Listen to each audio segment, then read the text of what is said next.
الحمد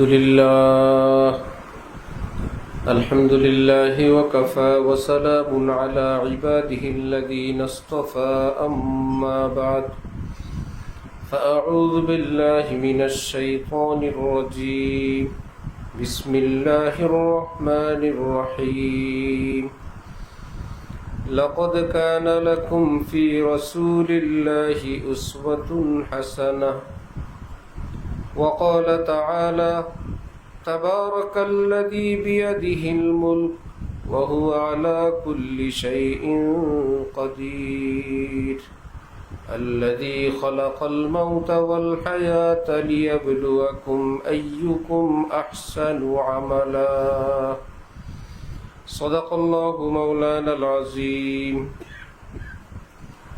وقال رسول الله صلى الله تعالى عليه وسلم من أحب سنتي فقد أحبني ومن أحبني كان معي في الجنة أو كما قال رسول الله صلى الله تعالى عليه وسلم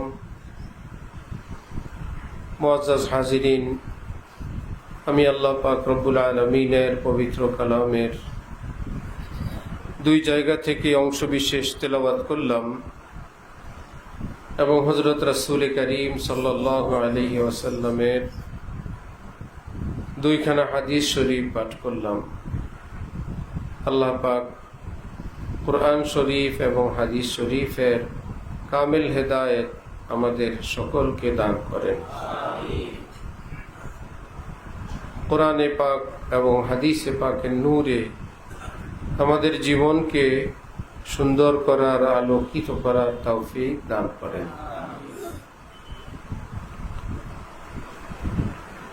মাদ্রাসা মারকাজুস সুন্নাহ খানকা চিশতিয়া কাদিরিয়া ইমদাদিয়া दोनों नाम আমার পীর ও মুর্শিদ হযরত ওয়ালা দামাত বারাকাতুহুমের দেওয়া নাম। হযরতের দোয়া তাওয়াজ্জুহ এর বরকতে প্রতিষ্ঠান এবং যা কিছু আছে সব কিছুই হযরত ওয়ালা দামাত বারাকাতুহুমের খাস দোয়ার বরকত। এখানে যখন জমিন আমরা ক্রয় করব, খালি জমিনের আইলের মধ্যে এসে হযরত ওয়ালা দোয়া করে গেছেন। খানকার নাম হযরত ওয়ালা নিজে দিছেন খানকা চিশতিয়া কাদেরিয়া এমদাদিয়া। এর নিচে দুই লাইন লেখা আছে, এখানে প্রতি বৃহস্পতিবার আসরের পর থেকে আল্লাহর মহব্বত এবং রাসূল সাল্লাল্লাহু আলাইহি ওয়াসাল্লামের সুন্নতের উপর দ্বীনি মজলিস ও জিকিরের মজলিস হয়। যে শব্দগুলো লেখা আছে এটা হযরত ওয়ালার হাতের লেখা। আল্লাহ পাক হযরত ওয়ালার বরকতে এই প্রতিষ্ঠানকে কিয়ামত পর্যন্তের জন্য কবুল ফরমান। যারা আপনারা কষ্ট করে আসেন বিভিন্ন জায়গা থেকে, দূর দারাজ থেকে, এক এক সময় এক একজনের কোরবানি, কষ্ট, রাস্তাঘাট, মেঘবাদল, ব্যবসা বাণিজ্য, দেশের পরিস্থিতি, কিছু না কিছু মোকাবেলা করেই আসতে হয়। এটাই সত্য কথা। যে আসেন ছোট বড় একটা কোরবানি করেই এখানে আসেন। আল্লাহ পাক সকলের কোরবানিকে লাখো কোটি গুণ বড় বানায় আল্লাহ কবুল করে নেন। সকলকে আল্লাহ পাক আল্লাহর মহব্বতের দৌলত দান করেন।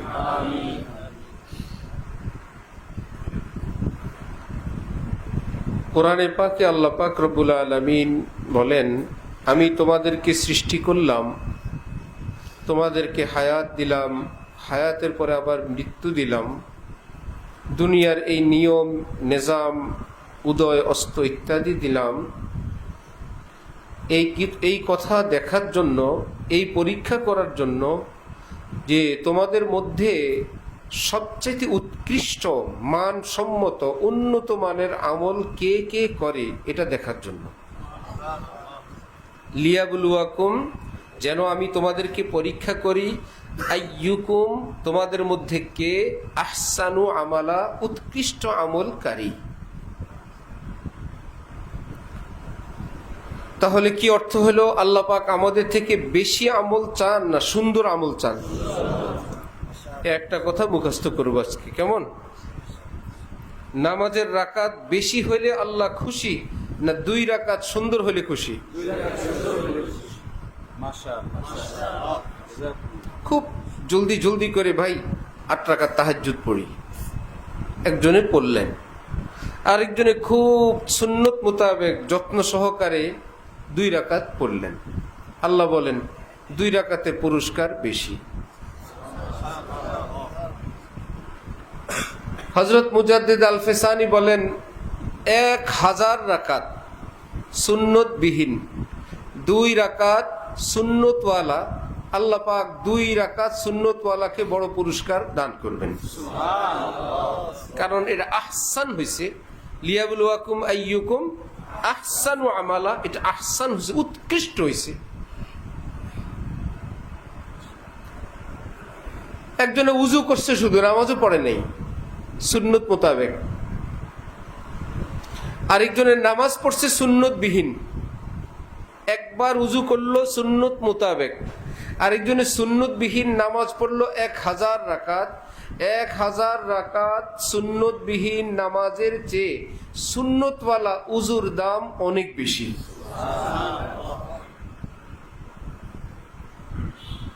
তাহলে আজকে থেকে আমরা একটা নতুন করে পুরাতন কথা, পুরাতন জিনিস নতুন ভাবে সেটাকে আমরা আজকে থেকে মনে প্রাণে স্থির করব, জাগ্রত করব, স্মরণ রাখব।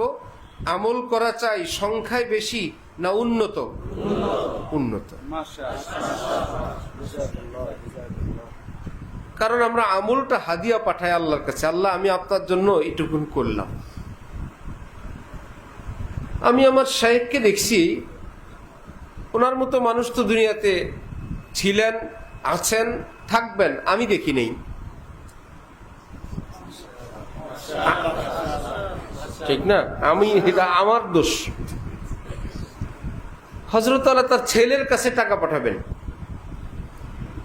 কোনো প্রয়োজনে, অথবা হযরত আলীর ঘরে টাকা পাঠাবেন, সংবাদ আসছে কাজের লোকের টাকা ইত্যাদি ইত্যাদি টাকা, এত টাকা। পকেট থেকে টাকাগুলো বের করে হযরত আলী 2-3টা নোট পরে একটা নিচে রাখেন, আরেকটা পরে একটা নিচে রাখেন। নোটগুলো থেকে ফাঁকে ফাঁকে ফাঁকে ফাঁকে নিয়ে, কি ব্যাপার ভাই, এরা 5000 টাকা চাইছে, এই 5000 টাকা আমার কাছে যা আছে এর মধ্যে নতুনগুলো বাইসে বাইসে পাঠান। বুঝতেছেন? নতুনগুলো হযরত আলীর ছেলের কাছে দিবেন। হযরত আলীর ছেলে চাইছেন বা কোনো কাজে, ভাই এটা আমার ছেলের কাছে যাবে, যতটুকুন সম্ভব কচকচা টাকা, নতুন টাকা। একদম যদি না থাকে আশপাশে কাউকে জিজ্ঞেস করবেন, তোমাদের কাছে সাফ টাকা নাই? শব্দ এটাই, সাফ টাকা, ময়লা ছাড়া, মানে নতুন টাকা। তো একদম নতুন টাকা আর কার কাছে থাকে? সবাই কি ব্যাংকের নোট নিয়ে ঘুরে? তো আমরা তো খুঁজি ওইটা, আপনার কাছে নতুন টাকা আছে। আমরা যে বেকুব, আমাদের সুয়ালও বেকুব। কয়জনের কাছে নতুন টাকা আছে? কিন্তু কিছুটা ফ্রেশ টাকা প্রায় সবার কাছে আছে, আছে না? একদম অচল, লাবুজ, পুরান, এর চাইতে ভালো টাকার নোট আছে না আমাদের কাছে? তো প্রশ্নটাও হযরত এমন করেন, তোমাদের কাছে সাফ টাকা নাই? জি হযরত আছে। পকেট থেকে বের করে যার যার কাছে যতটুকুন ফ্রেশ আছে, দেখা গেল ভালো, হ্যাঁ লো ভাই নো। কোথায় পাঠিয়েছেন? বড় কোনো পীর বুজুর্গের কাছে না নিজের ঘরের মানুষের কাছে? আচ্ছা, আরেকদিন কোন এক কথার ফাঁকে হযরত বললেন যে আমি আমার ছেলে মেয়েদেরকে, পরিবারের লোকদেরকে সামাজিকভাবে সে যতটুকুন সম্মানের অধিকারী হোক, আমার স্ত্রী, আমার সন্তান, কিন্তু সে তো একজন নাগরিক, একজন মানুষ, একজন এই বয়সের লোক, এই এলেমের লোক, এই পদের লোক, যতটুকুন সম্মানের সে হকদার, আমি সব সময় ওইটুকুন সম্মান দেওয়ার চেষ্টা করি। এই কথা আপনারা জীবনে শুনছেন? নিজের ছেলেকে ওইটুকুন সম্মান দেওয়ার চেষ্টা করেন। তাও কেমন বাবা? বাবা যদি অশিক্ষিত হইতেন, ছেলে বড় শিক্ষিত, তাহলে তো এরকম অশিক্ষিত বাবারা ছেলেরে স্যার বলে, আমাগো মাস্টার সাহেব, আমাগো ডাক্তার সাহেব বলে না, আমাগো মন্ত্রী সাহেব আসছেন, সেটা বলে।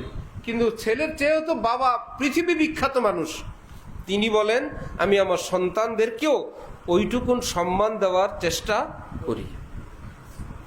যেই ব্যক্তি নিজের সন্তানকে এইটুকুন সম্মান দেন, যেই ব্যক্তি তাদেরকে দেওয়ার সময় একটু সুন্দর জিনিস দেন, তাহলে সেই ব্যক্তি যখন আল্লাহকে আমল দেন, কত সুন্দর আমল দেন।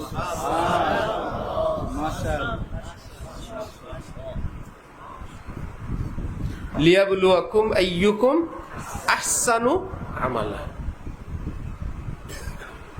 হাকিমুল উম্মত হযরত থানভী রাহমাতুল্লাহি আলাইহি নসিহত করলেন, যে আমল তোমরা করো, আমল করার আগে একটা নিয়ত করবে, এই আমলের উসিলায় আল্লাহর সাথে যেন আমার মহব্বত বৃদ্ধি পায়।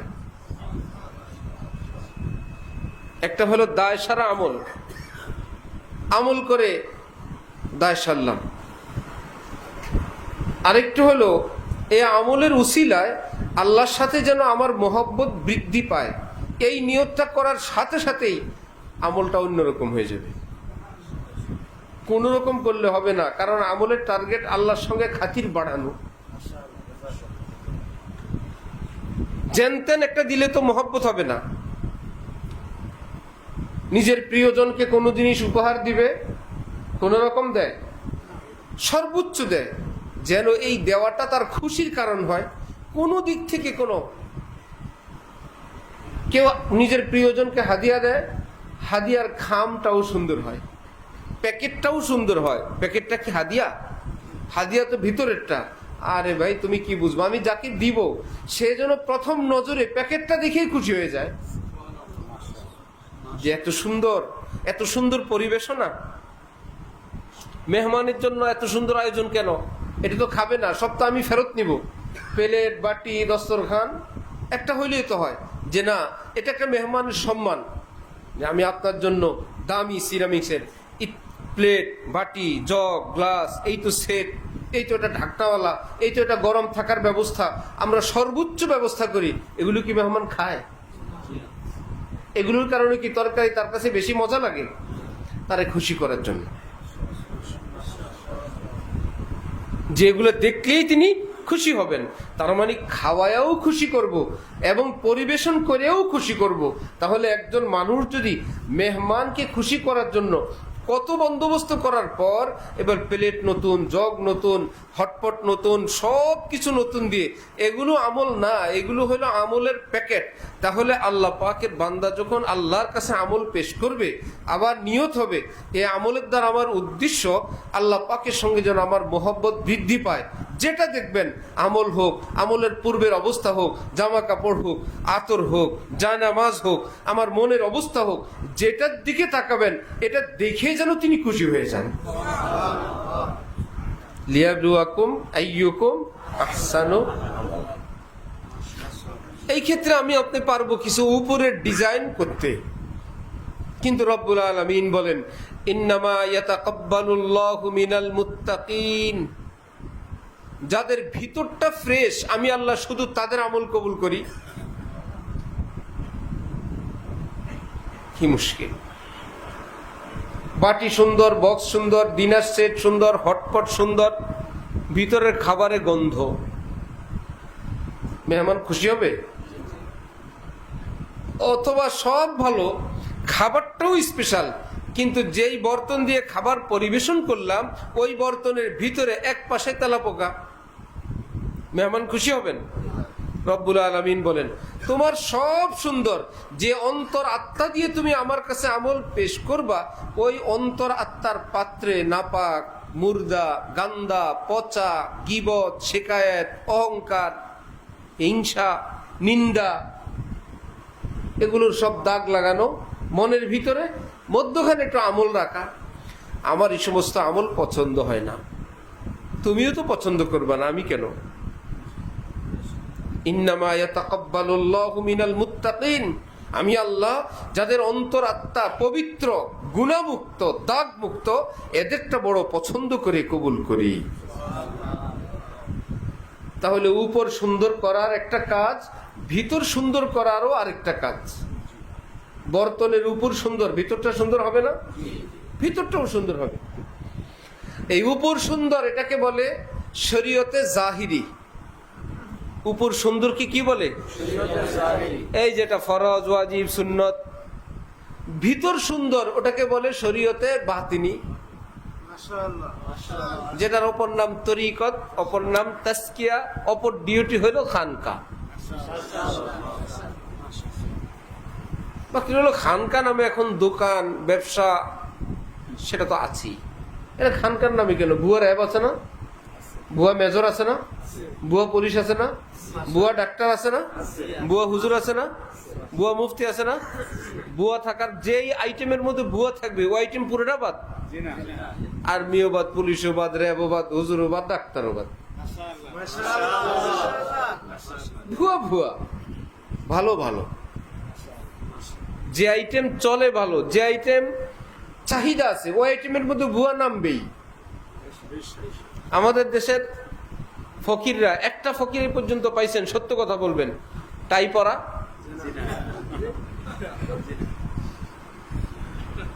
যে ভাই বেচারা টাই পরে ভিক্ষা করে, এটা পড়লেই ভিক্ষা দিবে না।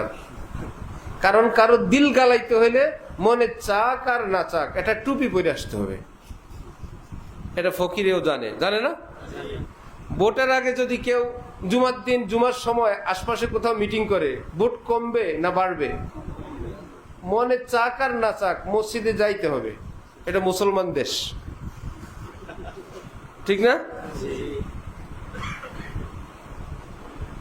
মুনাজাত, দোয়া, দুরুদ, তসবিহ, নামাজ এগুলো মানুষকে দেখাইতে হবে।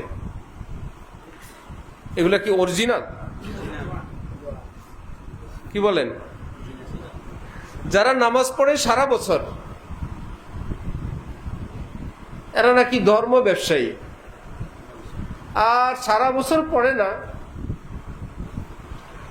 যেদিন মেয়ের বিয়ের জন্য ছেলের গ্রুপ আসছে,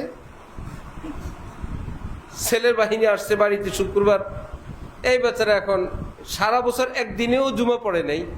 কিন্তু ছেলের পক্ষ যদি জানে মেয়ের বাপ জুমা পড়ে না, এই মেয়ে বিয়ে করবে না, এই নিয়তে এই বেটা জুমা গেছে। সব মসজিদের জুমাওয়ালারা আর এই জুমাওয়ালা একরকম না, বেশ কম আছে। এই বেটা অন্য মুসল্লিদেরকে বলে ধর্ম ব্যবসায়ী।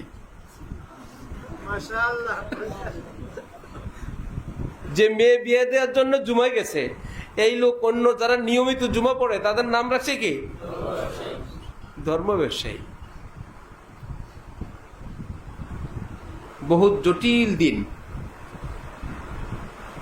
ख्वाजा अजीजुल हसन महजूब रहमतुल्लाह अलैह बोलेन, अजीब दुनिया का हाल है, जो है गुनाह हलाल है, आइब भी अज कमाल है, दुनिया गले का हार है, यही अगर बहार है, आग लगे बहार में।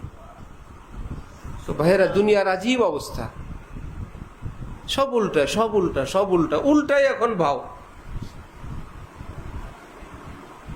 কোন লোকের বউ স্রোতের মধ্যে নদীতে পানি আনতে গিয়া স্রোতে পড়ে হারানো গেছে। সে বেচারা স্রোত যেদিকে যায় উল্টা দিকে খোঁজে। সবাই বলল, আরে বোকা, স্রোত যেদিকে গেছে, মহিলা যদি পড়ে স্রোতের তালে ওই দিকে গেছে, তুমি উল্টা দিকে খোঁজো। সে বলে, তোমরা বেশি জানো, সারা জীবন সে উল্টা করছে, আমার বিশ্বাস মরার পরে উল্টা দিকে গেছে। আমি কি না বুঝা খুঁজি? তোমার বউ খুঁজলে তুমি বাও দিক যাও, আমার যেটা এটা মরার পরে উল্টা দিক গেছে, আমার এটা ধারণা, ওই জন্য আমি খুঁজি। তাহলে সবার হিসাব একরকম?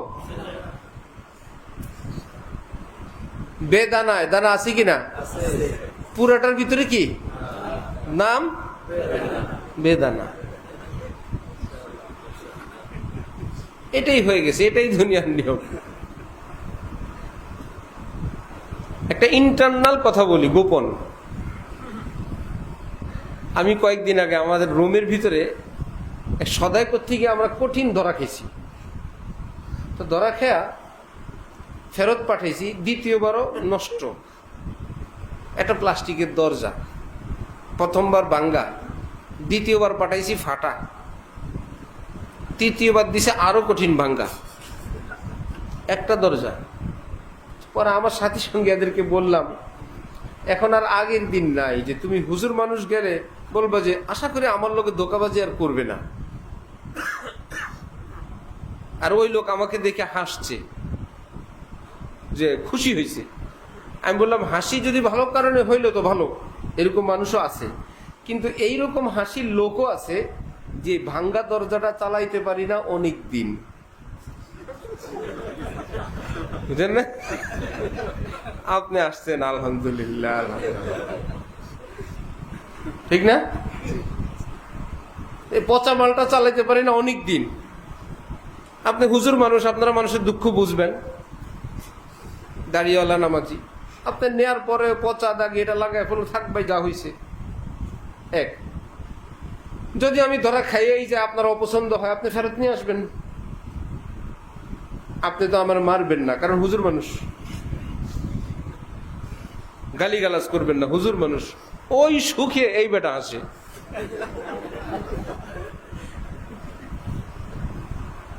পরিস্থিতি এমন না? এমন। 3 বার বুঝি একটা দরজা ভাঙ্গা দেয় মানুষে, তাও এমন গোপন ভাঙ্গা তা না, তারা জানে ওটা ভাঙ্গা। নিয়ে ফেরত নেওয়ার পরে একজন আরেকজনে বলে, তোরে বলছি না সুবরগুলো দিয়ে আটকে দিতে।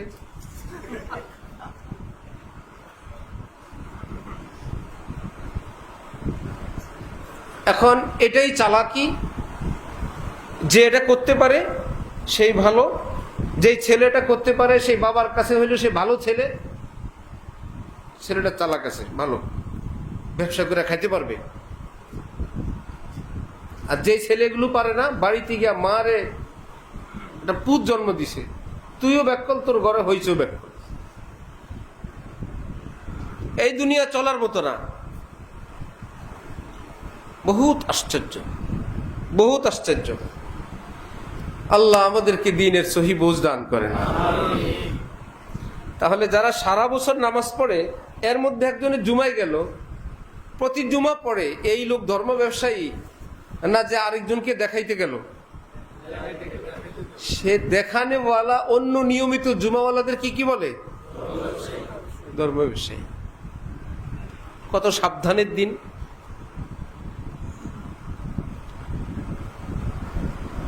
এই বাংলাদেশের ইতিহাসে বাংলাদেশের কোন রাজনীতি, বাংলাদেশের কোন মানুষ, পাকিস্তানের কোন মানুষ কেউ কোনোদিন বলছিল, পাকিস্তানিরা বলছিল বাংলাদেশটা আবার দখল করা দরকার?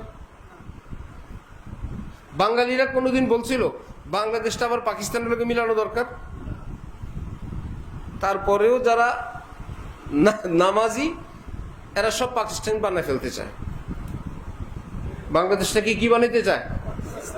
যারা ঘোষণা দেয় ভারত যেভাবে অখণ্ড ছিল, আবার এটাকে অখণ্ড ভারত বানাবো, একদম পরিষ্কার ঘোষণা দিয়ে এটাকে আবার ভারত বানাইতে চায়, এবং তার প্ল্যান, প্রোগ্রাম, পরিকল্পনা, খুঁটি লাঠি সব ব্যবস্থা করে ফেলে। তারপরও তারা হলো কি? বাংলাদেশের দেশপ্রেমিক নাগরিক। আপনাদের জানা মতে কোন একজন মানুষের 10 টাকা আছে পাকিস্তানে, যে বাংলাদেশে থাকে পাকিস্তানে টাকা পাঠায়? সত্যি কথা বলেন, যদি জানেন আমাদেরকে তথ্য দিবেন। হ্যাঁ, কেউ যদি থাকে পাকিস্তান, সেটা ভিন্ন হিসাব। এই দেশে কাজ করে, এই দেশে ব্যবসা করে, গোপনে গোপনে পাকিস্তান টাকা পাঠায়, পাকিস্তান ব্যাংকে টাকা রাখে, এরকম থাকলে আমাদেরকে জানাবেন, আমরা পুরস্কার দিব। আর ওই দিন থেকে আমরা এই কথা আর বলবো না। কিন্তু আপনাদের জানা মতো এই দেশে থাকে, ভারতে টাকা জমা রাখে, এরকম লোক আছে না নাই? তারপরেও তারা এই দেশের দেশপ্রেমিক। আর আলেম ওলামা, দিনদার, নামাজি যারা, আপনারা হইলেন পাকিস্তানপন্থী। যখন তখন দেশটাকে পাকিস্তান বানাই ফেলবেন।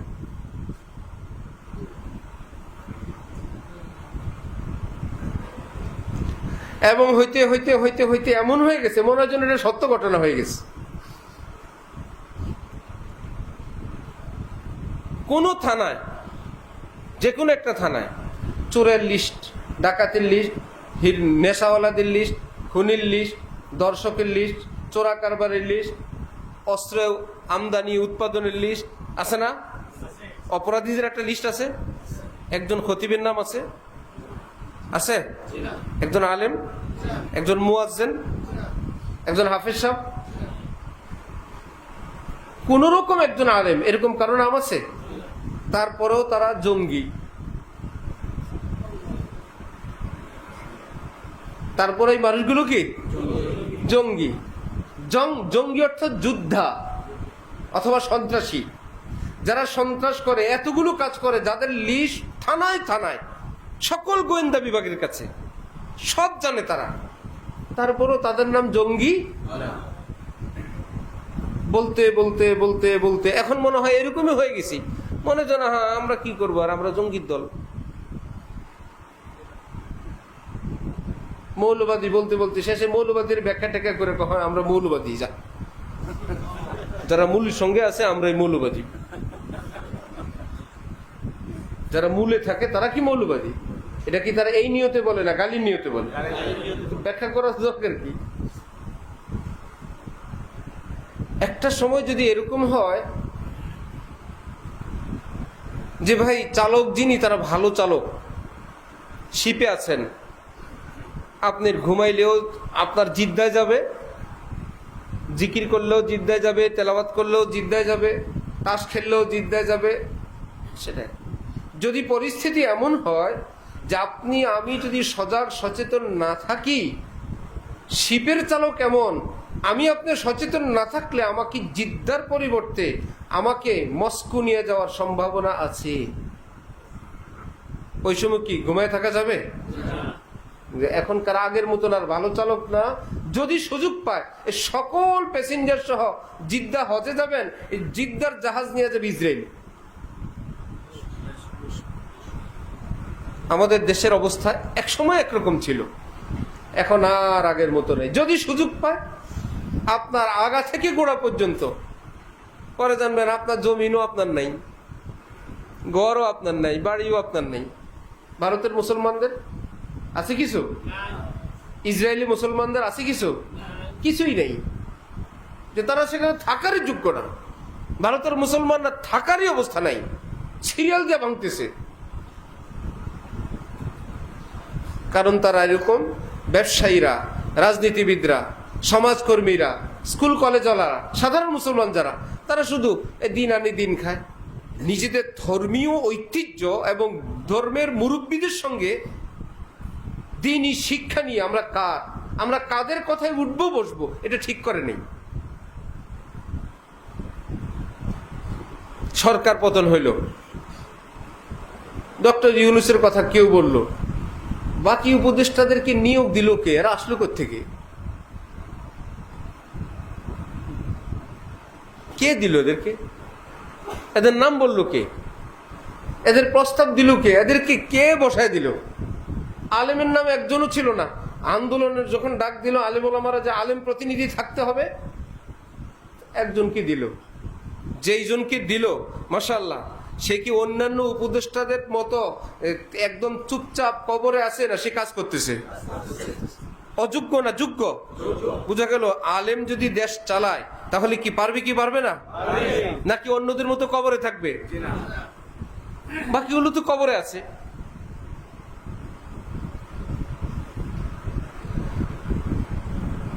ইসলামের বিরুদ্ধে যদি কথা বলেন পত্রিকায় নাম আসবে। আপনি হলেন বাক স্বাধীনতার লোক, আপনার পক্ষে ইউরোপ আছে, আমেরিকা আছে, সুইজারল্যান্ড আছে, ভাই তুমি তাকে কেন আঘাত করো? সে বলছে তুমি আদালতে যাও, তুমি পারলে কিছু একটা বলো।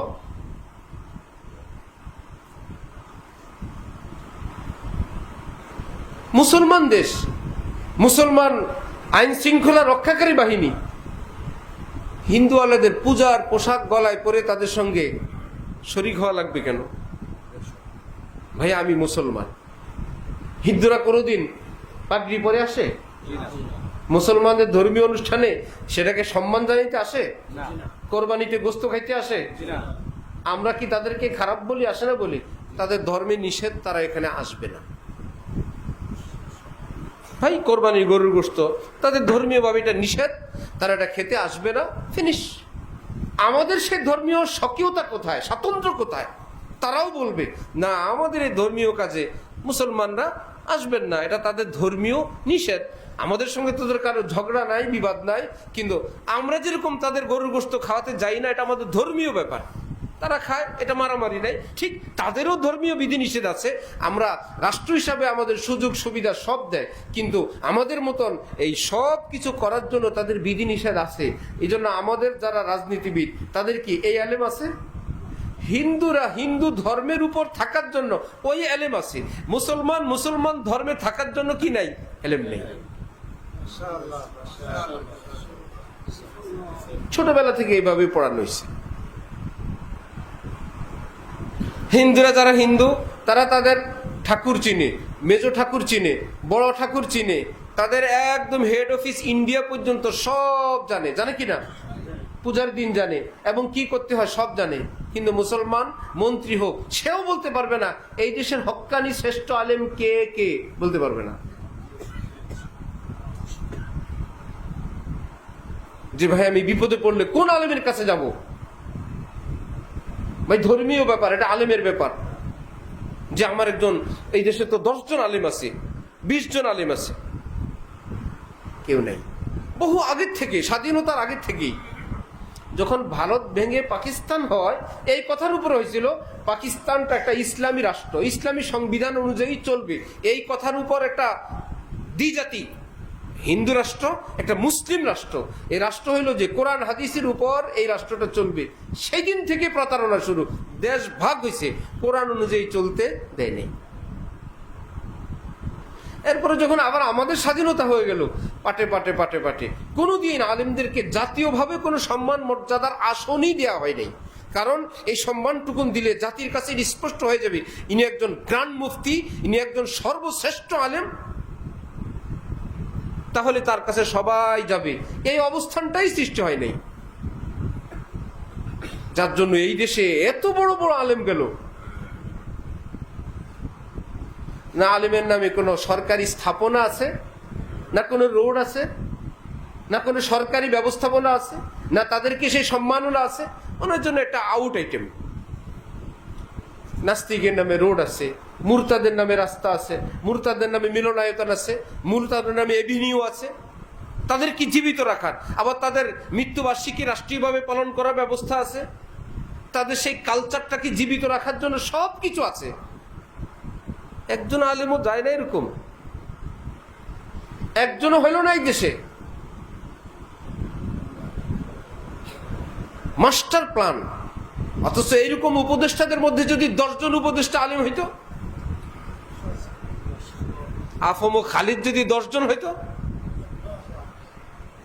5 জন হইতো, কি ক্ষতি হইতো দেশের? আফম ও খালিদ কি অমুসলিমদেরকে সব পূজা বন্ধ করে দিছে? সব কি মুসলমান হওয়ার জন্য চাপ দিছে? ভাই তোমরা তা তোমাদের ধর্মীয় অনুষ্ঠান পালন করো। এই জন্য কাজের লোক এবং ধর্মীয় ব্যক্তিত্ব, ধর্মীয় শিক্ষা, এটাকে মাস্টার প্ল্যান করে একটা ঐচ্ছিক, একটা পিছনের জিনিস, একটা নিচু জিনিস, এটা আন্তর্জাতিকভাবে এবং আমার দেশীয় একটা চক্র আছে, কোনোভাবে যেন উঠতে না পারে।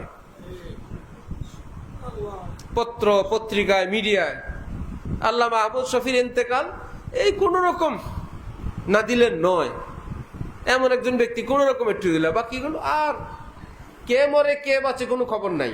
হ্যাঁ, নষ্টামি করে চিত্র জগতে, শুটিং এর জগতে বহু ছেলের চরিত্র নষ্ট করছে, বহু মেয়ের চরিত্র নষ্ট করছে, বহু মানুষের ঘর ভাঙছে, বহু মানুষকে পরকীয়া শিখাইছে, বহু মানুষকে যৌন নষ্টামিতে লিপ্ত করছে। এইরকম লোক যখন মৃত্যু হয়, বড় বড় মানুষরা, পত্র পত্রিকাওয়ালারা, মিডিয়াওয়ালারা এমন ভাবে দেয় যে তার মৃত্যুতে জাতি একটা বিশাল রত্ন হারাইল। কারো শোকবাণী, কারো পৃষ্ঠা, কারো ঘন্টা ঘন্টা, কোথায় এখন তার লাশ আছে।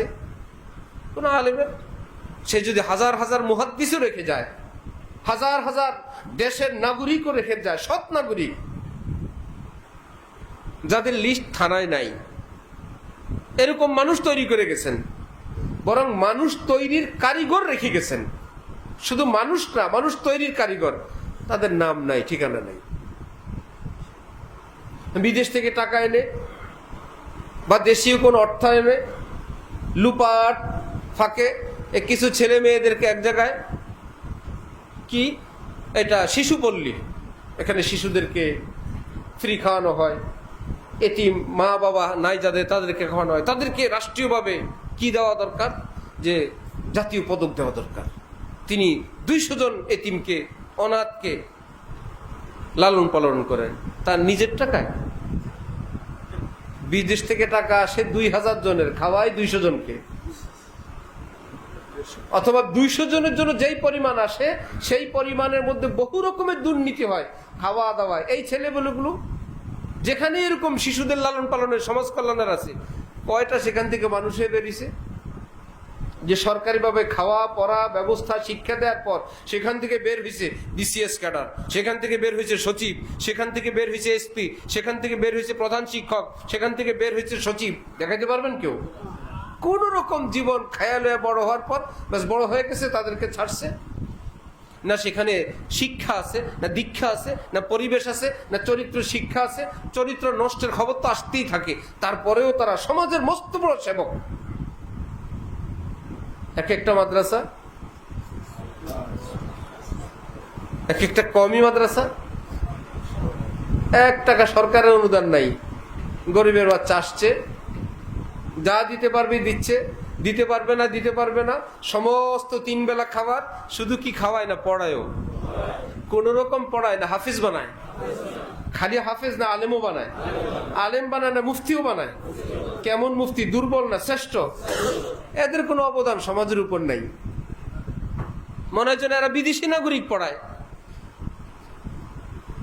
যে একটা সমীক্ষা এই দেশের মাদ্রাসাগুলো, তাহলে কি পরিমাণ গরিব ছেলেদেরকে তারা নিজস্ব অর্থায়নে, এই মাদ্রাসা কমিটি, এই মাদ্রাসার শিক্ষক, এই মুহতামিম জনে জনে জনে জনে যোগাযোগ করে চাল লাগবে, ডাল লাগবে, তেল লাগবে, কত রকমে ব্যবস্থা করে করে করে করে এই ছাত্রগুলোকে খাওয়ায় পড়ায়। সমাজে এদের কোনো অবদান নাই? যেগুলোকে পড়ায় এগুলো কি চোর ডাকাত হয় না আদর্শ নাগরিক হয়? তাহলে আদর্শ নাগরিক গড়ার ক্ষেত্রে এই মানুষগুলোর অবদান কত? লক্ষ লক্ষ মানুষ, কৃষক শ্রমিক হেরোইন চিনা, তারা আবার মানুষ তৈরি, ইমাম, খতিব, ওয়াইজ, মুফতি, মুহাদ্দিস হচ্ছে, তা কত সযত্নে। এদের কোনো অবদান নেই। একজন সমাজ কল্যাণ কর্মকর্তা আমাদের বোর্ডিংয়ে খাবার খেলেন, বন্ধু মানুষ, বললেন যে একজন ছাত্রের খাবারের টাকা কত? বললাম আমরা 1500 টাকার মতো খরচ করি, সেই সময়ের হিসাব। মাথা পিছু টাকা নেই অনেক, কিন্তু বিভিন্ন বেতনে যায়, আবাসিক চার্জে যায়, অনেক কিছুতে যাওয়ার পর খাদ্যের জন্য আমরা 1500 টাকার মতো রাখি, শুধু খাদ্যের জন্য। এত স্পেশাল খাবার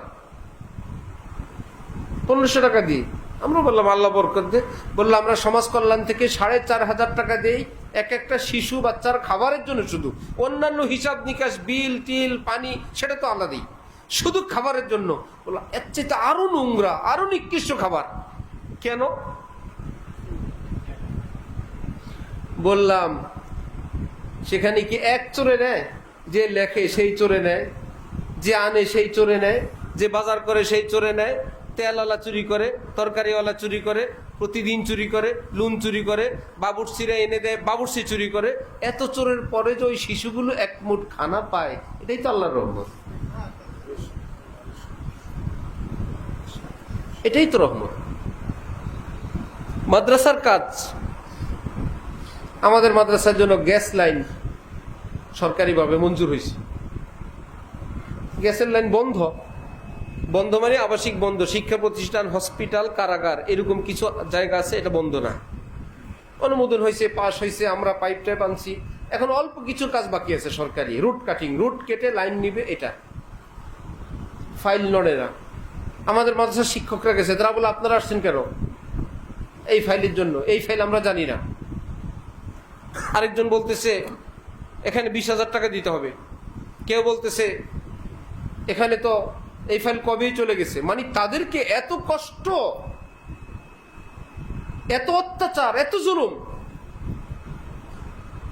মাদ্রাসার নামে ফাইল, মসজিদ মাদ্রাসার নামে এই গ্যাসটা, এটার পরেই যখন এরকম, আপনারা আল্লাহর কসম করে বলেন সরকারি অফিস আদালতের সঙ্গে আমার আপনার যতটুকুন সম্পর্ক এবং যাতায়াত আছে, আমরা কি সেই কর্মকর্তা কর্মচারীদের থেকে একদম খুব সুন্দর সেবা পাই না কষ্ট পাই? তারপরেও তারা ভালো। আজীব কঠিন অবস্থা। হালাল নাই, হারাম নাই, জায়েজ নাই, নাজায়েজ নাই, পরকাল নাই, কাকে খাওয়াবো? আমরা মাদ্রাসার পানির বিল দেয় প্রায় 90,000 টাকা। ওয়াসাকে, ঢাকা ওয়াসাকে প্রায় 90,000 টাকা বিল আসে।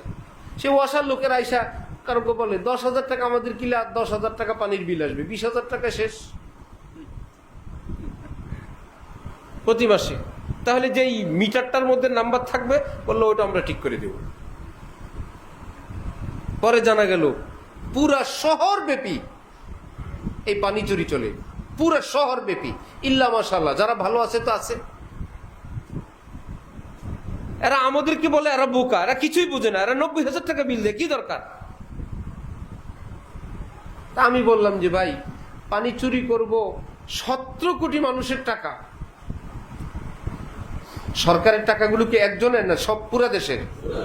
17 কোটি মানুষের টাকা চুরি করে 1000 মানুষে উজু করাবো, তাও চোরায় পানি দিয়ে উজু, চোরা পানি দিয়ে উজু করে কোরআন শরীফ পড়বে, চোরাই পানি দিয়ে উজু করে 5 ওয়াক্ত নামাজ পড়বে। আর মধ্যখানে কি হবে? মাদ্রাসার কিছু টাকা বাঁচবে। তো কি হবে? আমি চুরির ব্যবস্থা করে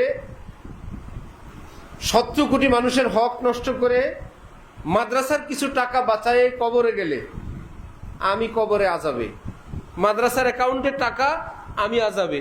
আমার এই মাদ্রাসার টাকা বাঁচানোর জিম্মাদারি আমি না। মাদ্রাসার টাকা খরচ হোক, 17 কোটি মানুষের হক তারা পেয়ে যাক, হালাল পানি দিয়ে উজু করুক, বরকতের মালিক কে? আল্লাহ। আমি ভাষা দিয়ে বলতে পারবো না। এই যে রন্ধ্রে রন্ধ্রে দুর্নীতি, ছোট্ট একটা কারণ হলো আমরা মুসলিম হিসাবে তলাবুল ইলমি ফারিজাতুন আলা কুল্লি মুসলিম, সকল মুসলমানের জন্য মুসলিম হয়ে বেঁচে থাকার এলেম অর্জন করা ফরজ। হালাল এটা জান্নাতি খাবার, হারাম এটা জান্নাতি খাবার। হালাল খেলে জান্নাতে যাওয়া যায়, হারাম জাহান্নামে নেয়। এই কথাটুকুন ক্লাস 1 থেকে নিয়ে এমএ পর্যন্ত যতবার পড়ানো লাগে পড়ানো দরকার। এই কথা পড়ানো দরকার। আলাম ইয়ালাম বিআন্নাল্লাহা ইয়ারা। হে দুর্নীতিবাজ, হে চোর, ডাকাত, তুমি কি জানো না আল্লাহ তোমার দিকে তাকায় আছেন? তোমার এই কলম, তোমার এই লেখা, তোমার এই সংখ্যা, আল্লাহ পাক তোমার দিকে তাকায় আছেন। বিআন্নাল্লাহা ইয়ারা ফেলে মুজারে। সে কি জানে না আল্লাহ পাক তার দিকে দেখতেছেন, দেখে আছেন? মুসলমান মনে করে না, ধরলে দুর্নীতি দমন কমিশন ধরবে, বেঁচে গেলে আমি বেঁচে গেলাম।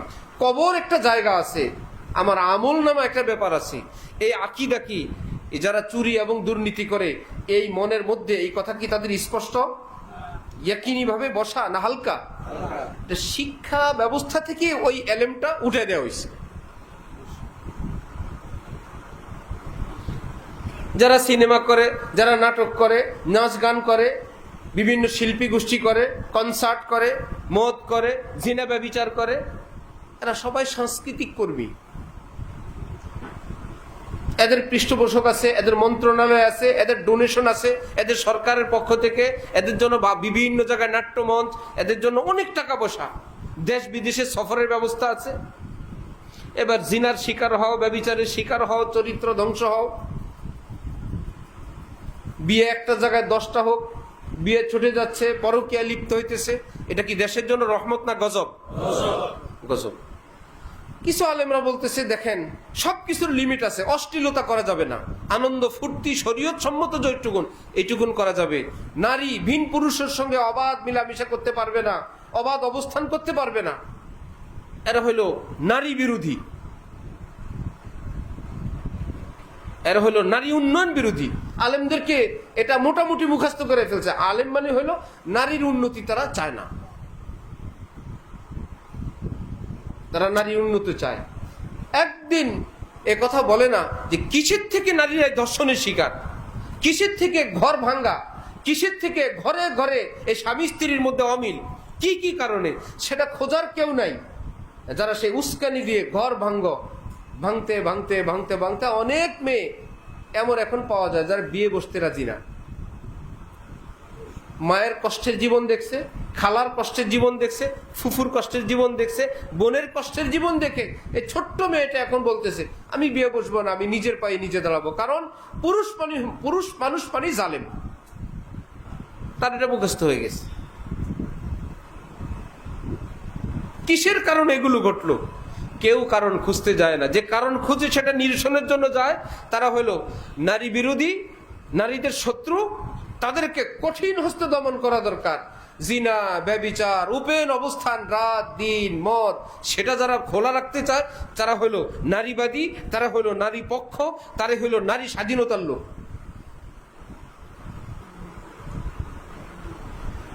এই জন্য আমার ভাইয়েরা, আমরা তো ছোট্ট একটা ঘরের মধ্যে বসে আর কি করবো? কমপক্ষে বললাম একটু নিজের হুঁশটা তো আসবে ইনশাআল্লাহ। শিক্ষা ব্যবস্থা কত করুন, সমাজের অবস্থা কত করুন, মিডিয়াগুলোর অবস্থা কত করুন, আন্তর্জাতিকভাবে আমাদের উপর দৃষ্টিভঙ্গি কত করুন। একটা সরকার গেল, আরেকটা সরকার আসবে। এখন কোন ধরনের সরকার? কিছুটা ইসলাম মাইন্ডের সরকার আসবে। উপদেষ্টাও যদি হয়, এর মধ্যে একদিন দুই দিনে খেলা খেলে কোত্থেকে কতগুলো চোর, বাটপার, মরা, আদা মরা, নাস্তিক, এই যে উপদেষ্টা পরিষদ হয়ে গেল। এদের প্রস্তাব দিল কে? নাম দিল কারা? কারা কোত্থেকে? বুঝে গেল আমরা যাইটাকে দেশ দেখি, এটার উপরে আরেকটা দেশ আছে, বুঝেন নাই? ওই দেশের উপর আবার আরেকটা দেশ আছে আমাদের অদেখা। সবাই আমাদেরকে নিয়ে খেলাধুলা করে, আমাদেরকে ব্যবহার করে, আমাদেরকে মিথ্যা মিথ্যা মিথ্যা প্রলোভন দেয়। আল্লাহ আমাদেরকে, আমাদের দেশের মানুষদেরকে হেফাজত করেন। এই দেশের মানুষ আমরা মনে হয় না, হুজুর হইলে আর দেশের নাগরিক থাকে না। যদি হুজুর হয়ে যায়, উনি দেশের নাগরিক হওয়ার থেকে নাগরিকত্ব 50% হয়ে যায়। সমাজের জন্য উনি না, উনি দেশের জন্য না, উনি এলাকার জন্য না, উনি গ্রামের জন্য না, উনি তো হুজুর। কে গ্রামের জন্য? যে ছেলে মেয়েদেরকে একত্রে নিয়ে একটা নাচ গানের অনুষ্ঠান করলো, সে হলো সমাজকর্মী, সে দেশের জন্য কিছু করতে পারবে। এর মধ্যে যদি সে নেশার ব্যবসাও করে, অস্ত্রের ব্যবসাও করে, সন্ত্রাসীও করে, চাঁদাবাজিও করে, এতে অসুবিধা নাই, সে সমাজের সবার সঙ্গে মিশে আছে। আর আমাদের দেশের মানুষদের এমন এক অবস্থা, কোন এলাকায় কিছু দুষ্ট লোক একটা গলির মধ্যে দাঁড়ায়া হঠাৎ কোন মানুষ এই পথ দিয়ে পার হবে, যে কেউ, এখন এক বেটা ঢুকছে এখান থেকে, তুমি এই পথে আসছো কেন? এটা পথ, এদিক থেকে যে কেউ যাইতে পারে, আমি আসছি কেন মানে কেন আসলাম? এমন এক অবস্থা। এখন বললো তোমার শাস্তি, হয়তো তুমি 100টা কাঁচা পেঁয়াজ খাবা অথবা 100টা জুতার বাড়ি খাবা। আশ্চর্য কথা, এমন একটা ভাবসাব 8-10 জন মিলে তারে ধরছে। সে ভাবলো যে ভাই জুতার বাড়ি কে খায়? কাঁচা পেঁয়াজ হালাল জিনিস, যত কষ্টই হোক। বললো আমি 100 পেঁয়াজ খাবো।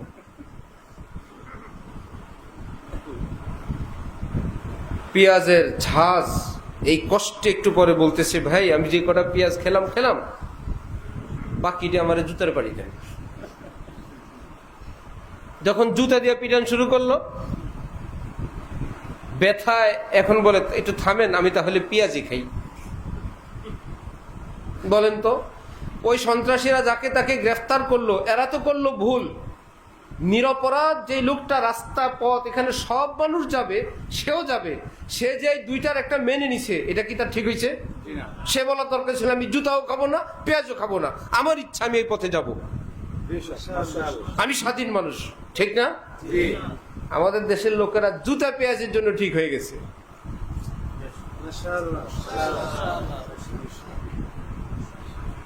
হয়তো জুতা, নয়তো কি একবার জুতা খায় যখন কানে গালে পড়ে, থামেন পেঁয়াজ খাবো, দেখে পেঁয়াজে প্রচন্ড ঝাল, এবার বলে থামেন জুতা খাবো।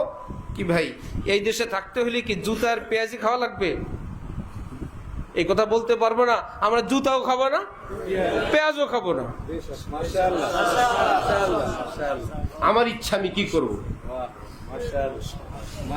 মনে হচ্ছে না দুইটার একটা খাওয়াই লাগবে। এক লোক এক বিশাল বড় মাদ্রাসা পরিদর্শন করে গিয়া হুক্কা অভ্যস্ত, সে হুক্কা খায়, তার আব্বা খায়, তার দাদা খায়, তার মায় খায়, তার বাড়িতে সবাই হুক্কা খায়। এক মাদ্রাসা পুরাটা পরিদর্শন করে এসে বলল, এত বড় মাদ্রাসায় একটা হুক্কাও নাই। মানে সে মনে করছে হুক্কা দিয়ে তো সব। আমাদের দেশ এমন হয়ে গেছে, মনে হয় যেন আমরা কারো বাড়িতে থাকি আর কি, এরা ভাগযোগ করে নিবে আমাদেরকে। হয়তো পেঁয়াজওয়ালারা নিবে, অথবা কারা নিবে, জুতাওয়ালারা নিবে। জুতাওয়ালারা নিজে জুতায় পিটবে, অথবা কাঁচা পেঁয়াজ খাবেন, মজা বুঝবেন, চোখ মুখ দিয়ে যখন ধোয়া বাইর হবে কষ্ট হইলে বলবেন বাকিরা পেঁয়াজ কি দেন, জুতা দেন।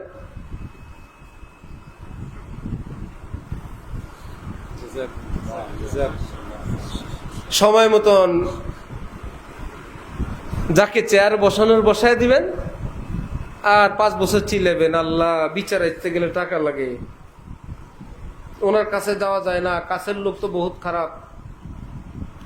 আবার আশপাশ থেকে কয়েকটা শয়তান আছে, জোয়ান আছে, বুড়া শয়তান যদি বুড়া হয় তাহলে কি ভালো হয় না পাকা শয়তান হয়? তাল গাছ যদি 5 বছরের হয় তাহলে কি সার কম? তাল গাছের বয়স যদি 80 বছর হয় কাইতে হয়ে পড়ে যাবেন, আরো মজবুত হয়েছে। তওবা করে যদি বুড়া ভালো না হয়, এই শয়তানি সহ যদি বুড়া হয়, তাহলে বুড়ার শয়তানের মধ্যে কি পিএইচডি হয় না? এরকম বুড়া পাশের থেকে বলে দিবে, থাক ভাই এখন এরকমই, দেশ তো এরকমই, ওই কিছু টাকা পয়সা দিয়ে বিচারের ব্যবস্থা করা লাগবে। এটা সমাজ মেনে নিছে, একদম সবাই মিলে মেনে নিছে।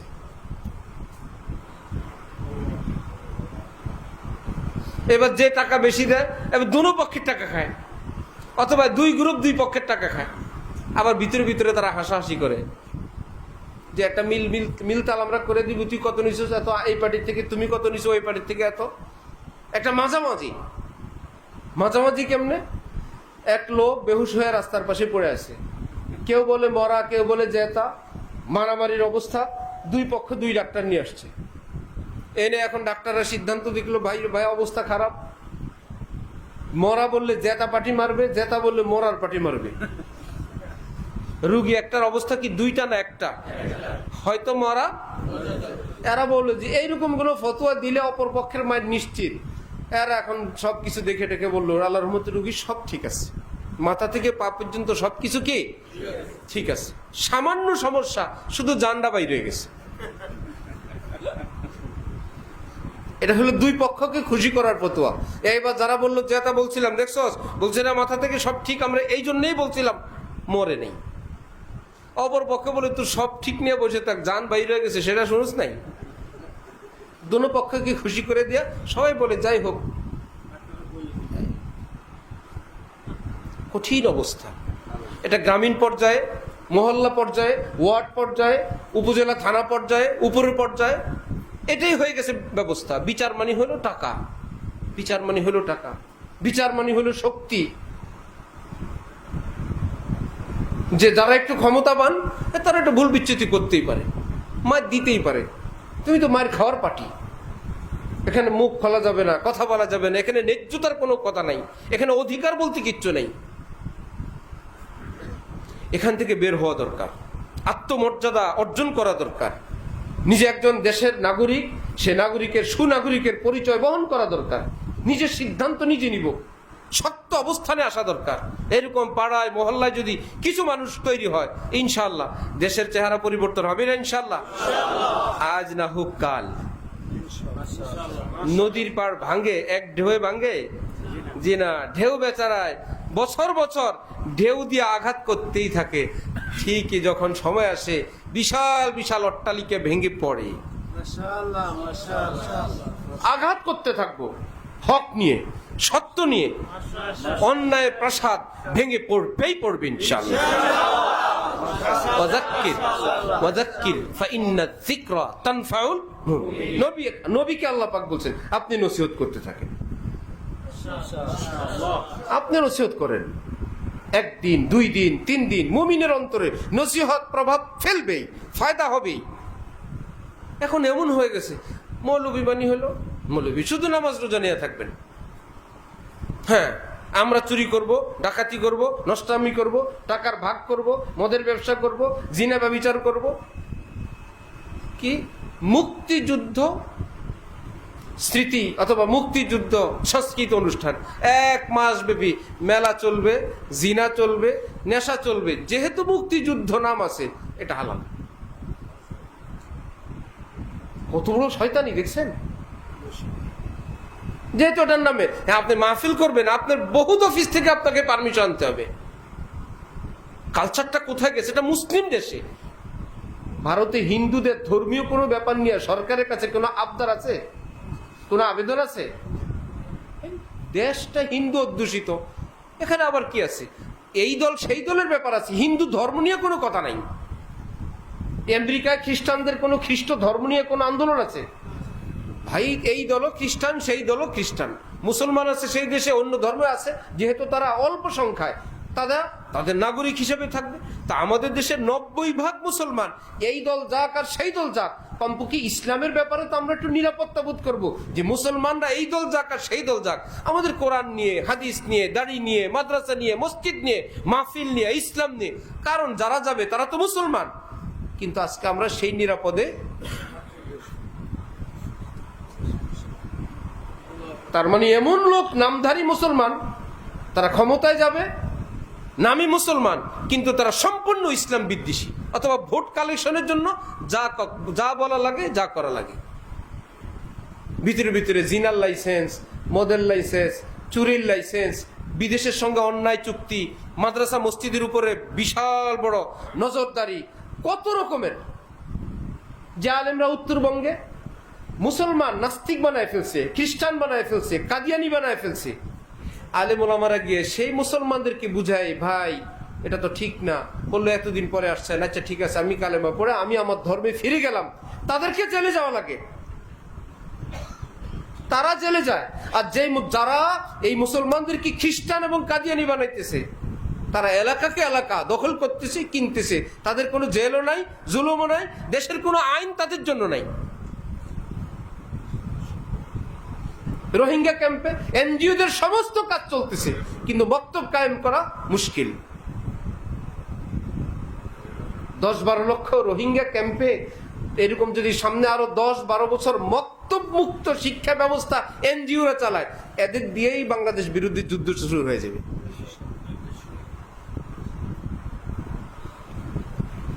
সংবাদ আসছে বাংলাদেশে এক লোক হারানো গেছে, সে পাকিস্তানে সেনাবাহিনীর হাতে টিটিপি নামে সে সেখানে নিহত হয়েছে। অথচ খবর পাওয়া গেছে বাংলাদেশ থেকে গেছে ভারত, ভারতের থেকে গেছে পাকিস্তান। তাহলে যেখানে ট্রেনিং পাওয়া দরকার সেখানে গিয়ে ট্রেনিং নিছে। বাংলাদেশ থেকে গেল ট্রেনিং এর জায়গায়, ট্রেনিং এ গিয়ে ইসলামী ওয়ালা হয়ে পাকিস্তান গিয়ে নিহত হয়েছে। তাহলে এর জবাব কি মুসলমানরা দিবে না ভারত দিতে হবে? না, এর জবাব আমাদেরকে দিতে হবে। তোমরা কোন ট্রেনিং দিয়ে সেখানে গিয়ে তাকে পাকিস্তান রাষ্ট্রের বিরুদ্ধে কাজে লাগালা? এই জন্য তালেবে ইলম ভাইয়েরা যারা মজলিসে আছেন, আপনারা বা আমরা আমাদের বয়ান আগে পরে শুনেন যারা, আমি আগে বলছি, কোনো বেনামি, কোনো গোপন দল অথবা হক্কানি আলেম ওলামাদের ব্যাপক ওপেন যারা থাকেন, এদের একদম সরাসরি সমর্থন এবং সরাসরি সাপোর্ট এবং পৃষ্ঠপোষকতা ব্যতীত কোনো দল, কোনো সংগঠনে যোগ দেওয়া যাবে না। খুব কঠিন। এই দেশে ইহুদিদের দল আছে, খ্রিস্টানদের দল আছে, কাদিয়ানিদের দল আছে, ইহুদিদের দল আছে, অমুসলিমদের দল আছে, বহু রকমের ইসলামের নামে। বহু আগে হাদিসের বাজার যখন গরম, মানুষ হাদিস শুনলেই কথা শুনে। আমাদের উস্তাদরা শুনেছেন, এক লোক বাজারে গেছে বেগুন বেচতে, কেউ বেগুন নেয় না। এক সাথী দুষ্ট বললো, আরে মেয়ে বেগুন বেচা এতক্ষণ লাগে? হাদিসের এক অর্থ হইল নবীর হাদিস, আর হাদিসের শাব্দিক অর্থ হইল কথা। হাদিসের শব্দের অর্থ কি? কথা। সে বললো তুই একটা জালিয়াতি কর, তুই বলবে বাইরে একটা হাদিস শুনেন, তোর নিয়ত হবে কি বাইরে একটা কথা শুনেন। কিন্তু যারা শুনে তারা কি মনে করবে? হাদিস। ভাই ও এক হাদিস শুনো, সব লোক তো মুসলমান বাজারের মধ্যে, ভাই এই লোক হুজুর কি হাদিস, বেজুঙ্গা খানা বহুত বেহতার আমল হ্যাঁ, বেগুন খাওয়া বহুত উত্তম আমল। বাজারের মধ্যে যেহেতু হাদিস বলে হুজুর ছাড়ছে, মুহূর্তের মধ্যে বেগুনের বস্তা খালি হয়ে গেছে। আরে বাবা, তরকারি তো একটা নিবই, যেহেতু একটা হাদিস, বেগুন নিয়েছে। কারণ মানুষ তো এত কিছু জানে না। আমাদের দেশে সহজ মুসলমান একটা লোক এসে যদি সারা বছর নষ্টামি করে, নষ্টামিদের সর্দারি করে, একবার এসে যদি বলে, আমাদের দেশের মানুষ এতটা সহজ সরল, থাক আমাদের নেতা উনি, সে কে, তার কালচার কি, তার গোড়া কি, সে কি চায়, সে কোন দলের, কোনো কিছুই জানার প্রয়োজন নেই। এজন্য আল্লাহ পাকের কাছে দোয়া করব, নিজেরা নিজেদের পরিবার পরিজন আপনজন ছেলে সন্তান তাদের ব্যাপারে সচেতন থাকবো, তাকে কোথায় পড়াই কোথায় দেই এই ব্যাপারে খেয়াল রাখবো। হাকিমুল উম্মত হযরত থানবী নফরাল্লাহু মারকাদাহু বলতেন, তোমাদের ইংরেজি শিক্ষিত ছেলেদেরকে আমাদের কাছে আনবা, আমি ওয়াদা করলাম নামাজের কথা বলবো না, দাড়ির কথা বলবো না, পায়জামা টাকনোর উপর উঠতে বলবো না। হযরত থানবী তো মুজাদ্দিদ ছিলেন, তিনি জানতেন আরে আমাদের সঙ্গে যোগাযোগ হইলে কমপক্ষে তো ছেলেটা নাস্তিক হবে না, বেটা নাস্তিক হবে না, আজ হোক আর কাল হোক নামাজি হয়ে যাবে, দাড়িওয়ালাও হয়ে যাবে, কোরআনওয়ালা হয়ে যাবে। এখনো তো চাপাচাপি করবে না, আসবে না, এখন এমনি আনো। আমার হযরতুল্লাহর কাছে বিভিন্ন ভার্সিটি ছেলেপেলে আসে, দুইটা আছে ঢাকা বিশ্ববিদ্যালয় থেকে, ইচ্ছা করে আসে। হযরত বলে এতদিন আসো, শয়তান টুপি কই তো গো, টুপি টাপি পরে আসছে। পরের জুমে আবার টুপি নেই, কারণ টুপি ছাড়া থাকলে হযরত ডাক দেন চুল ধরে দুইটা লাগান, হেরা আসে দুইটা খাইতে। হযরতের জন্য একটা ফুলের তোড়া নিয়ে আসেন, হযরতুল্লাহ চামেলি ফুল খুব রাখেন। ভাই ভাই এই যে মহব্বতটা, তারা দেখতেছে এই হুজুর ভালো, কিচ্ছু বলে না, দাড়ির কথাও বলে না, চুলের কথাও বলে না, একদম সবাই আমরা সাদা জামা পায়জামা আর গেঞ্জি আর একটা প্যান্ট পরে আসে গেল, কতগুলো বড় চুল, টুপিও নেই, হযরতুল্লাহ রুমে বসে আছে, আসতেছে। এই যে একটা মহব্বত, এটা দামি। একদিন সেই কানবে, সেই নামাজি হবে, সেই বলবে আমি আলেমদের কাছে দেখছি তাদের কত উদারতা, কত আখলাক, অমুককে এটা বলছেন, অমুককে এটা বলছেন, আমার সামনে হাজার স্মৃতি তার অ্যাকাউন্টে জমা হচ্ছে না, হাজার হাজার স্মৃতি।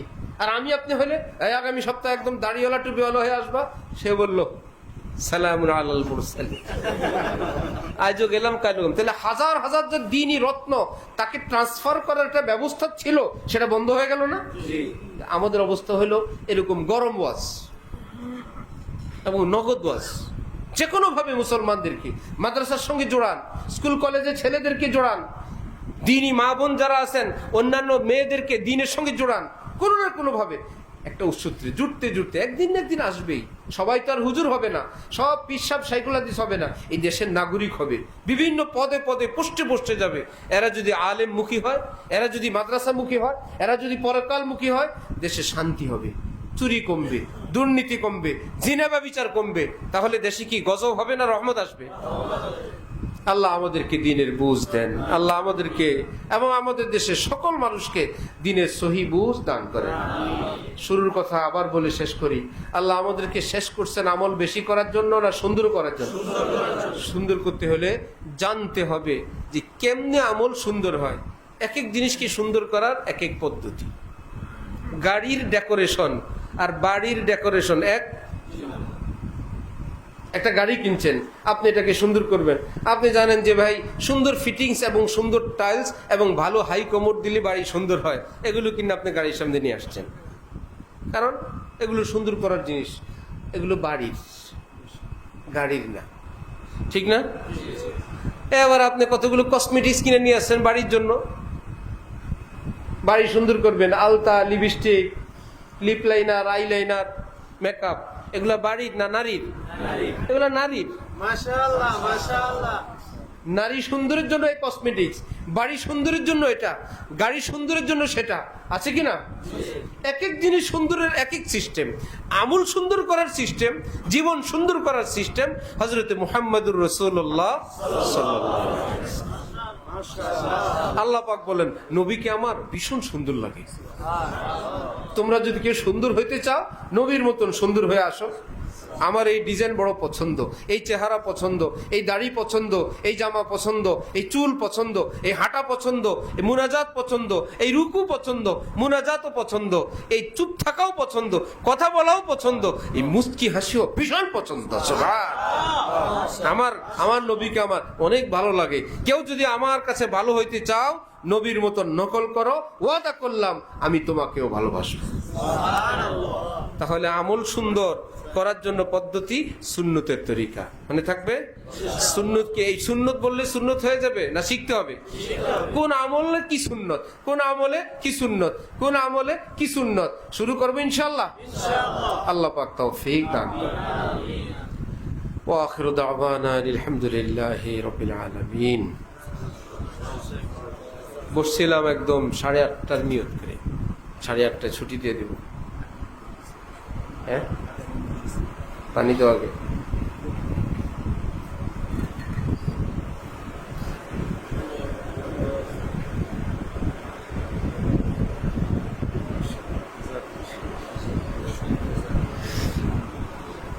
আল্লাহ আস্তাগফিরুল্লাহ।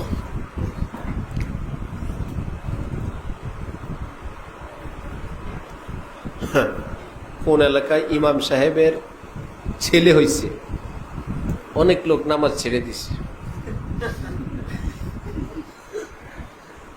কার দুনিয়া কারে ভালো মনে করবো?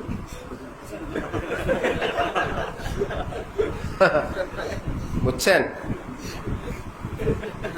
ইমামের তখন ছেলে হয়েছে, তাহলে দুনিয়া বিশ্বাস করার কেউ আছে? নামাজে ছেড়ে দিছে। ওই লোকদের ধারণা যেরকম, ইমাম যে হবে তার বউ হবে না, সংসার হবে না, বেডির কাছে যাবেও না, এ হবে ইমাম। ঠিক এরকম বহু মুসলমান আছে, হুজুর হবে যে রাষ্ট্র নিয়ে, সমাজ নিয়ে, দুর্নীতি নিয়ে, সুদ ঘুষ নিয়ে, অশ্লীলতা নিয়ে, রাষ্ট্র ক্ষমতা নিয়ে হুজুর কথা বলবে, হয়তো অনেক লোক নামাজ ছেড়ে দিবে। খানকা ছেড়ে দিত, গেছিলাম খানকায় আল্লাহ আল্লাহ শিখবো, ওই ইমামের বাচ্চা হইলে যেরকম নামাজ ছেড়ে দিছে। হুজুরের মুখে রাষ্ট্রীয় কোনো বিষয় নিয়ে কবায়ন শোনার পর বলেন না খানকাও এখন আর নাই, কিয়ামতের আলামত।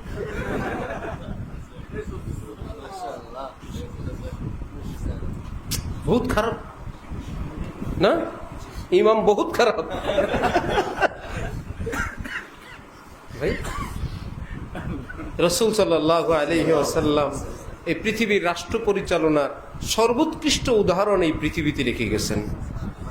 সাহাবাই কেরাম, হজরত ওমর, হজরত আবু বকর, উসমান, আলী রিজওয়ানুল্লাহি তাআলা আলাইহিম আজমাইনরা, উমর ইবনে আব্দুল আজিজরা এই পৃথিবীতে এই উম্মতের এবং কল্যাণ রাষ্ট্র যেটা, জনগণের অধিকার যেটা, স্বাধীনতা যেটা, সার্বভৌমত্ব যেটা, দেশপ্রেম যেটা, দেশের সম্পদ রক্ষা করা যেটা, নাগরিকের হক যেটা, সেটা তারা প্রতিষ্ঠা করে দেখাই গেছে। আমাদের মুফতি ফজলুল হক আমিনী রহমতুল্লাহ আলাইহি যখন এমপি সাহেব ব্রাহ্মণবাড়িয়ার, ওনার এলাকার লোকেরা, ছেলেরা বলে এই কি আপনি আপনার পক্ষ থেকে দিলেন? বললো যে না, এগুলো তো প্রতি বছর বাজেট হয়, ওই বাজেটে কিছু খেলা পেলার সামানপত্র আসছে, এই যে ক্রিকেটের, এই ফুটবলের, এই যে টাকা নাও। বললে এটা কি এই প্রথম? বললো না, এই প্রতি বছরের বাজেট হয়। এরা বলে জীবনের প্রথম শুনলাম আমাকে বলের টাকা সরকার দেয়, আগের বল গেল কই?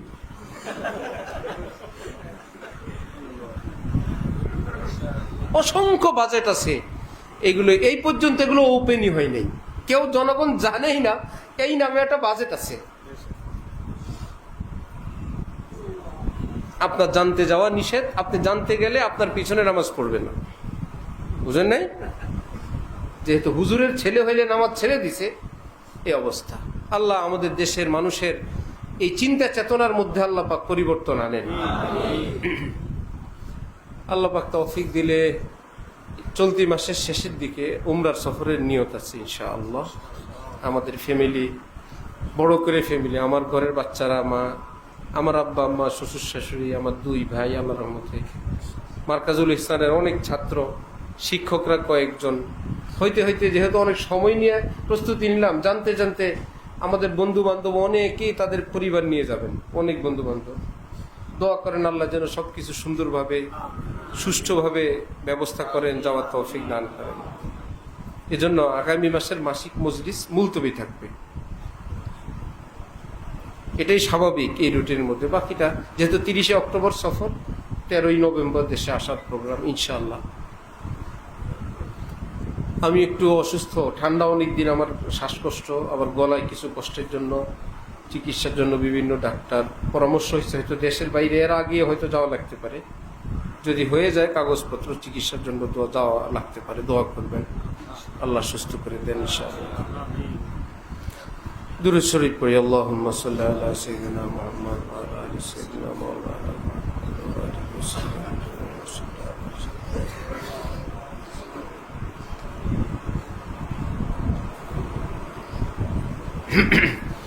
আলহামদুলিল্লাহ রাব্বিল আলামিন ওয়াসসালাতু ওয়াসসালামু আলা রাসূলিল কারীম। আল্লাহুম্মা সাল্লি আলা মুহাম্মদ ওয়া আলা আলি মুহাম্মদ ওয়া বারিক ওয়া সাল্লিম। ইয়া আল্লাহ রহমান রহিম মেহেরবান আল্লাহ, আল্লাহ আপনি সাক্ষী, আল্লাহ আমাদের অন্তরের খবর আপনি জানেন। আয় আল্লাহ আপনার এক ওলির ইশারার উপর এখানে এই মাদ্রাসায় খানকায় মজলিস, আয় আল্লাহ এবং আপনার বান্দাদের এই তশরিফ আওয়ারি আগমন, আয় আল্লাহ আমাদের সকলের এই আশা বসাকে আপনি কবুল করে নেন।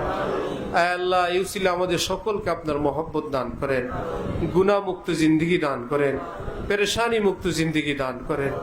আয় আল্লাহ আমাদের ঘরের মধ্যে আপনি রহমত দান করেন, আমাদের বিবি বাচ্চাদেরকে দিনদার নেককার বানায় দেন, সব কষ্ট পেরেশানি দূর করে দেন, অভাব অনটন দূর করে দেন। আয় আল্লাহ সুস্থতার আফিয়তের জিন্দেগি আপনি দান করে দেন। আয় আল্লাহ যতদিন হায়াত ঈমানের সাথে ইজ্জতের সঙ্গে ঋণ মুক্তভাবে সুস্থভাবে থাকার তৌফিক দেন।